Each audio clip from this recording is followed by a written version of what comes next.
Magandang araw mga kaubas. Ngayon mag-i-start tayo mag-pruning doon sa ating 8 months old Catawba grapes. Ito, nakapag-apply na tayo ng urea noong September 15. So after 15 days, tsaka tayo mag-i-start ng pruning. Ang date natin ngayon, October 3. So ngayon, ipupruning natin yung 8 months old Catawba grapes. Susubukan natin pabungahin. Okay? So ipakikita ko sa inyo kung ano yung puputulin natin. Yan. Kasi ito nasa dormant stage na. Maganda na yung panahon. Hindi na masyadong nag-uulan, kaya mas maganda mag-pruning sa mga ganitong buwan. Okay? So gamit tayo ng cutting tools. Gunting. No.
Pasensya na kayo, may dumang aso.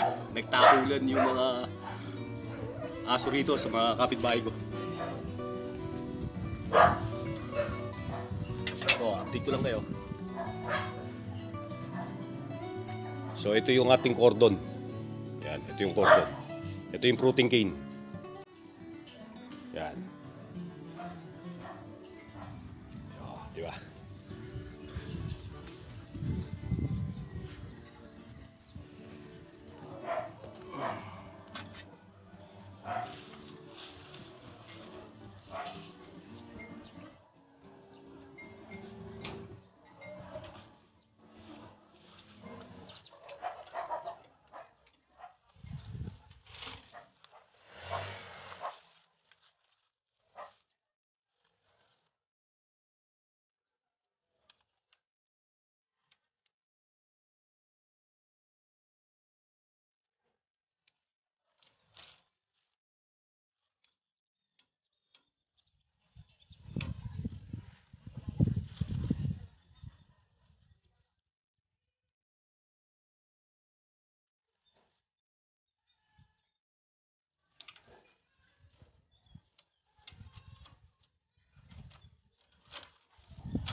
Ayan. Ito yung mga fruiting cane. Ito yung main trunk. So, inikot namin yan. Tapos, ito yung mag-i-start na magbubulaklak. Yan. Yan. Fruiting cane. Ito. Ito pa. Saglit lang to kasi maliit na puno lang to eh. Hindi katulad nung puno ko doon. Marami ng ano. Marami ng sanga. Kaya medyo matagal. Pero ito saglit lang. Maliit na puno lang kasi ito eh. Yan. Huwag nyo palang kalimutang i-like and subscribe yung aking YouTube channel na Backyard Grapes Farming, mga kaubas. Okay?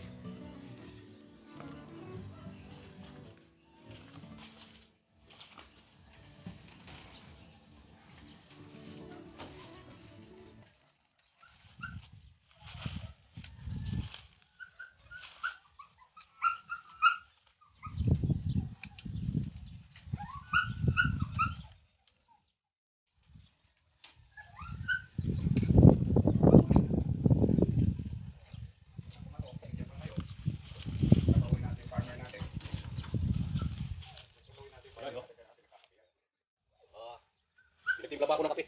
Ang kapitbahay ko, cappuccino. Take pa daw yung Starbucks na ito. Titigban natin. Sobrang pait. Cappuccino.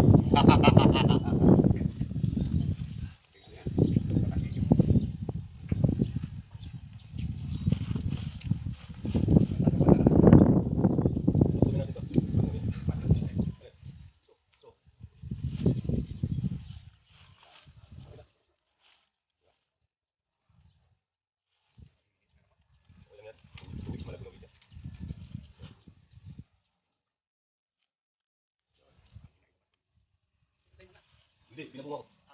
Ito lang na dahon? Hindi lang dahon. Saka. Oo. Ito. Yung kaubas natin, si Lino. Kapitbahay natin. Isa nating kaubas. Brad, shoutout sa'yo. Kaway ka. Yan, no? Tapos si Gilbert Obliga na tumama. Sagot niya yung ano, yung almusal namin ngayon. Kita mo, kape pa lang yung nararamdaman ko, ha. Tsaka Yossi. Oh, ito ha. Ulitin ko, ito yung main trunk. Then umikot, ito yung fruiting cane. Fruiting cane. Ito, fruiting cane. Puro fruiting cane yung aking tinira. Ayan. Ito nasa 8 months old kataw ba? 8 months old na siya. Itinanim namin to nung ano bang buwan yan? October. So itinanim namin to nung last March. Ayan, madali ko siyang kinalbo. Saglit lang to, gawa ng ano eh. Gawa ng maliit nga yung puno at subukan lang nating mag-apply ng magpabunga. Oh, nakapag-apply na kami rito ng urea. Oh. Ay, mali yun. Dapat pinupruning yun. Okay. At least nalaman ni kaubas na Lino kung paano yung technique sa papapruning o sa pagpapabunga. No? Okay. Balik ulit tayo rito. Okay. Ito pala yung magiging kukuha na natin ng ano to. Ng grapes cuttings. Ito na yung susunod nating yung isang ano lang yun, di ba yung isang lang? Yung ikinan mo malalaki. Malalaki na. Ito isa lang to eh. Hindi nga, ibig sabihin, lang yun, di ba? Oo. Isa ng tatlo. Pag tatlo, di ba tatlong sakat? Putulin mo yung ito. Di ba yun yung tinatawag na contour nito? Pero pag sumamaya, putulin mo ito. Okay lang. Pero yung pinaka ano, di ba may mga sanga-sanga pa yun? Oo. Di ba, ganito kalaki? May mga sanga pa yun. Puno niya, di ba? Oo. Oo. Buti ko man nun. Oo. Yun yung main trunk. Yun yung main trunk. Ayan, ganyan nga yan. Oo. Ang puputulin mo dun, o yan, ganito. Puputulin mo lang yung sanga pa. Ito.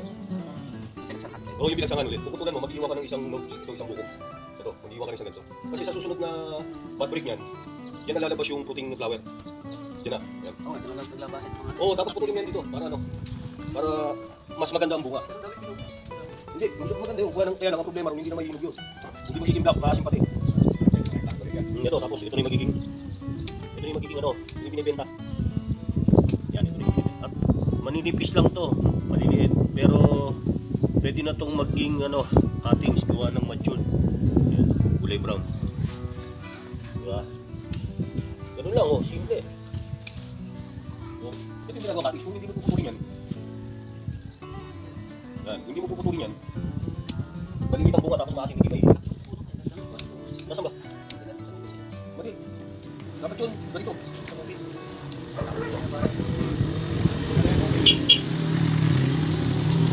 Habang na ginagawa ito. Kumalat ang split.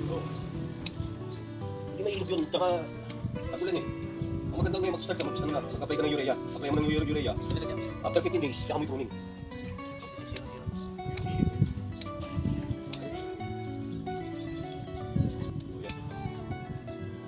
Okay. Ganun lang kasimple mga kakaubas ang pagpupruning. Yan. Ulitin ko ulit. Ito yung main trunk. Yan. Manipis lang to, pencil thick. Yan.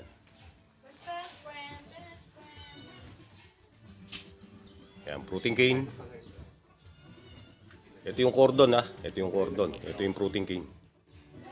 Ito. Okay, cordon, fruiting cane. Para meron kayong basic tutorial pagdating sa pagpupruning. Yan. Then, nakakuha na tayo ng cuttings. Ito. Ibababad natin ito sa aloe vera. Ang aloe vera yung magsisilbi nating rooting hormone.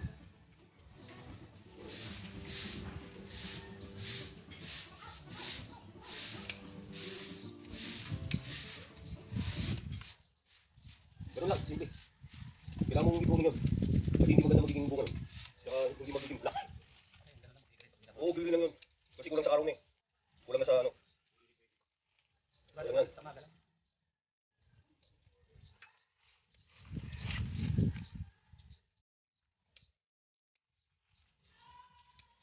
So tapos na tayo mag-pruning. Ang ginagawa ko na lang, iniipon ko na lang yung magiging cuttings. Tatalim ako yung harapan mo na. Tatalim ako. Meron ako dun. Ha? Oo, paano ba? Hindi, gusto niya yan. Siya nga yung nagtsatsakin yun eh, nung nakabili siya eh. Oo, tinatya ako eh. Magkano yung ano mo? Tapos binigyan ko siya ng isang grupo. 30 pesos. Diba?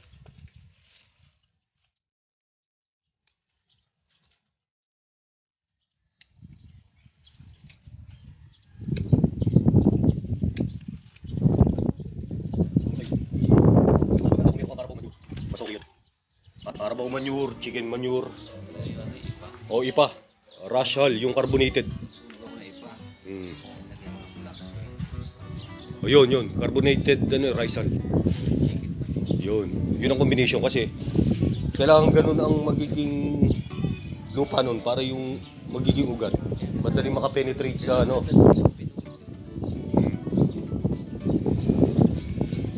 Okay, tapos na tayo mga kaubas. Hanggang sa muli, maraming salamat at mabuhay tayong lahat.